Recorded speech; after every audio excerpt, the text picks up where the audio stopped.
సంబరాలా?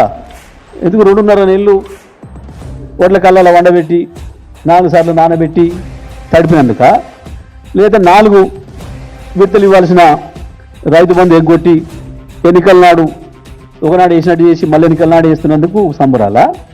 రైతు బీమా ఎగ్గొట్టి పాపం చనిపోయిన కుటుంబాలు ఉసురు పోసుకుంటున్నందుకు సంబరాలా? లేదా నదుల నీళ్లను కూడా ఉపయోగించలేక ఉన్న ప్రాజెక్టులను ఉపయోగించకుండా లక్షలాది ఎకరాలు ఎండబెట్టి రైతాంగాన్ని మళ్ళీ అప్పులపాలు చేసినందుకు సంబరాలా? దేనికి సంబరాలు చేస్తున్నారు? మేము 11 సార్లు వేసినాం రైతు బంధు, ఒకనాడు కూడా మేము సంబరాలు చేసి ఎగురు దొరకలే. ప్రభుత్వంగా మన బాధ్యత మాట ఇచ్చినాం, చేసినాం, పోయినాయి రైతులకు అట్లా నిమిషాల మీద. ఏడాదిని అర్థం దాటింది మాట ఇచ్చి, ఇప్పటి 3 సార్లు ఎగ్గొట్టి 4వ సారికి కదా. పాత ఇచ్చి మొత్తం ఇచ్చి సంబరాలు చేయమనుంది.